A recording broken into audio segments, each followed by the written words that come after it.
மார் போன்ற பேராசிரியர்களும் வந்திருந்தார்கள். இவர்கள் எல்லோரும் ஒரு பின்னேரம் ஒரு மாலை வேளையிலே மாநாட்டுக்கு புறம்பாக ஒரு கூட்டம் நடத்தினார்கள். அந்த கூட்டத்திலே ஒரு விடயம் சொல்லப்பட்டது என்னவென்றால்,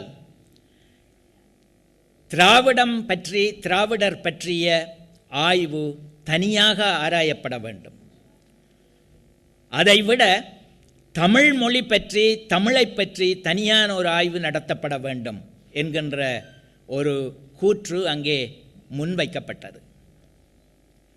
பேராசிரியர் வணக்கத்துக்குரிய தனிநாயக அடிகளார் அதிலே முன்னொன்று உழைத்தார்.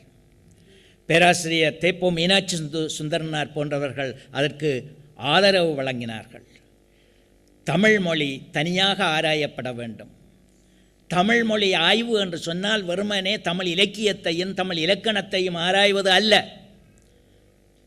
தமிழருடைய வரலாறு, தமிழர்களுடைய மருத்துவம், தமிழர்களுடைய சோதிடம், தமிழர்களுடைய தத்துவம், தமிழர்களுடைய வரலாறு, இவை எல்லாமே ஆராயப்பட வேண்டும். அதற்கு தமிழ் ஆய்வு என்று தனியே பெயர் வைக்க முடியாது.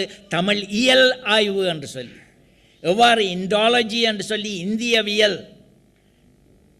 இந்தியவியலுக்கு இண்டாலஜி என்று வைத்தார்களோ அதேபோல தமிழ் ஆய்வுக்கு டெமலாலஜி என்று அதை மாற்றி இந்த ஆய்வினை செய்ய வேண்டும் என்ற அந்த விடயத்தை அங்கே ஆராய்ந்து அவர்கள் அன்று உலக தமிழ் ஆராய்ச்சி மன்றம் தொடங்கப்பட வேண்டும் என்பதை கூறி அது உண்மையிலே அமைக்கப்பட்டு 1966ஆம் ஆண்டு மலையாவிலே முதலாவது உலகத் தமிழ் ஆராய்ச்சி மன்றத்தினை வணக்கத்துக்குரிய தனிநாயக அடிகளார் முன்னொன்று.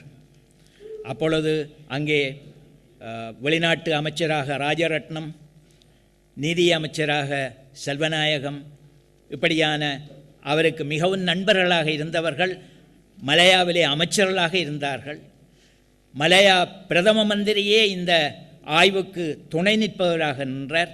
ஆகவே உலகமெல்லாம் ஒன்று கூடி கோலாலம்பூரிலே முதலாவது உலகத்தமிழ் ஆராய்ச்சி மாநாட்டினை மிக வெற்றிகரமாக நடத்தியது.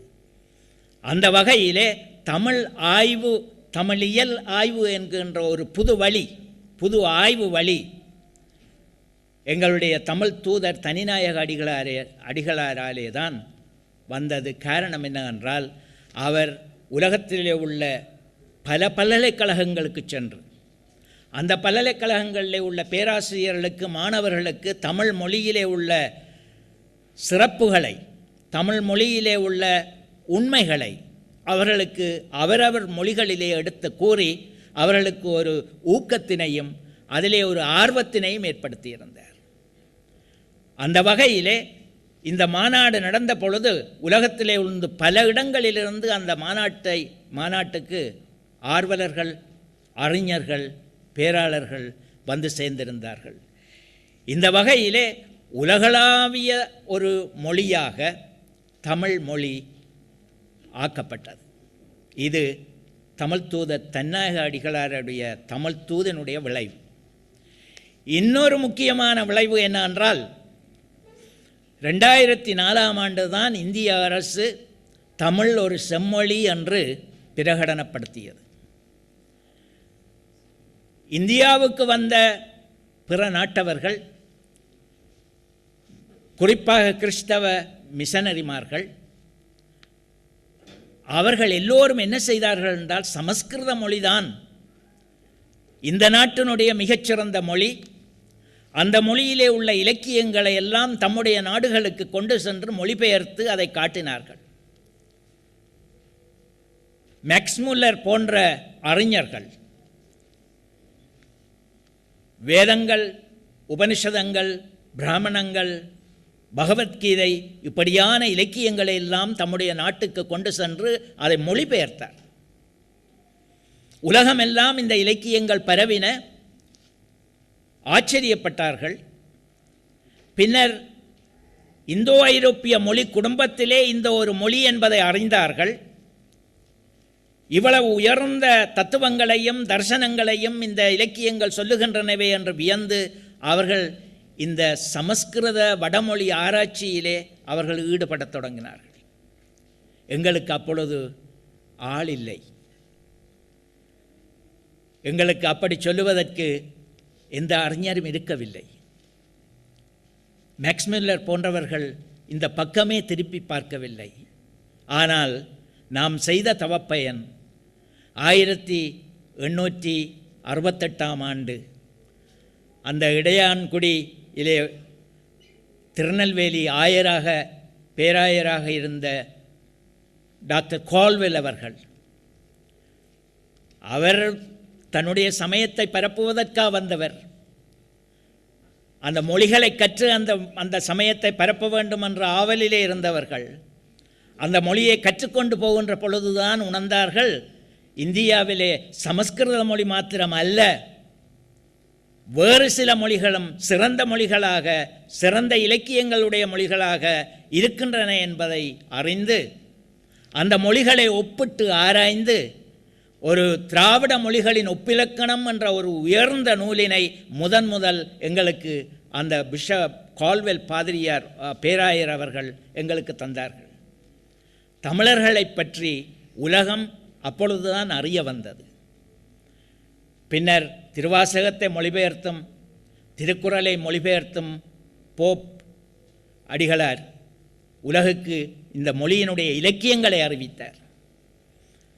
இவ்வாறு உலகுக்கு அவர்கள் அறிவித்தது போல அவர்களுடைய வழியிலே எங்களுடைய தனிநாயக அடிகளார் இந்த தமிழ் மொழியினுடைய சிறப்புக்களை எல்லாம் உலகமெல்லாம் சென்று அறிவித்த பொழுது உலகிலே உள்ள பல்கலைக்கழகங்களில் எல்லாம் தமிழ் ஆய்வுகள் தொடங்கின. எங்களுடைய நாட்டிலே எங்களுடைய தமிழ் அறிஞர்கள் நாங்கள் உட்பட எங்களுக்கு கூட எங்களுடைய மொழியிலே இவ்வளவு சிறப்புகள் இருக்கின்றன என்பதை நாங்கள் இவருடைய இந்த தமிழ் தூது மூலமாகத்தான் அறியக்கூடியதாகவும் இருந்தது. இந்த ஆய்வுகள் நடைபெற்று வருகின்ற பொழுதுதான் அறிஞர் குலாம் டெல்லிக்கு தங்களுடைய அறிக்கைகளை அனுப்பத் தொடங்கின.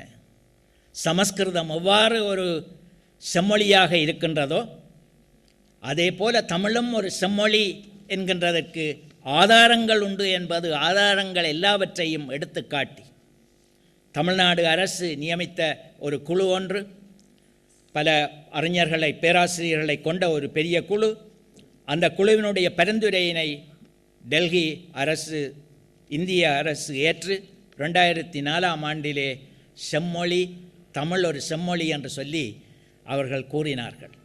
இதற்கு ஒரு வகையிலே அடிகோலியவர் கால்வெல், போப்பையர் போன்ற அந்த பெருமக்களுடைய வழியிலே வந்த எங்களுடைய தவத்திரு தனிநாயக அடிகளார் அவர்கள். அந்த வகையிலே தான் தனிநாயக அடிகளாருடைய தமிழ் தூது ஒரு பாரிய விளைவினை ஏற்படுத்தியுள்ளது என்று கூறலாம். இந்த வகையிலே அவர் உலகமெல்லாம் சென்று இந்த தமிழ் மொழியினுடைய, தமிழ் இலக்கியத்தினுடைய, தமிழ் பண்பாட்டினுடைய சொல்லிக் கொண்டு வந்தார். அவர் ஒரு கல்வியியலாளன்.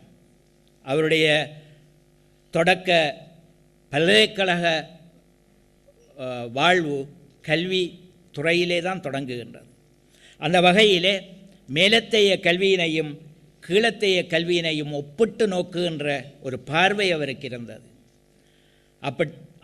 அவ்வாறு ஒப்பிட்டு பார்க்கின்ற பொழுது மேலத்தைய கல்வியியலாளர்கள் அவருடைய கல்வி கோட்பாடுகள், அவர்கள் எழுதிய நூல்கள் இவற்றை படித்த பொழுது அவருக்கு ஒரு எண்ணம் தோன்றியது.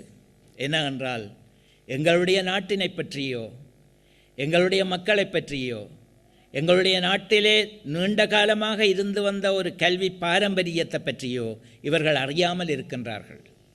சில வேளைகளிலே எங்களுடைய பண்பாட்டினையே அறியாதவர்களாக இருக்கின்றார்கள்.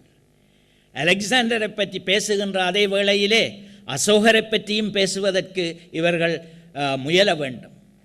அப்படியான ஒரு சமநிலை இருந்தால்தான் ஆய்வாக அமையும், கல்வியும் சிறந்த கல்வியாக அமையும். அந்த வகையிலே இந்த கல்வி ஒப்பீட்டு கோட்பாட்டினை முன்னிலைப்படுத்தி தான் சென்ற பல்கலைக்கழகங்களில் எல்லாம் தன்னுடைய தாய்நாட்டு கல்வி எவ்வாறு அமைந்தது, புறநானூற்றிலே சொல்லுகின்றான், காசு கொடுத்து நீ கல்வி பெற வேண்டுமென்றால், பணம் கொடுத்து ஒரு ஆசிரியரிடம் படிக்க வேண்டுமென்றால் படி.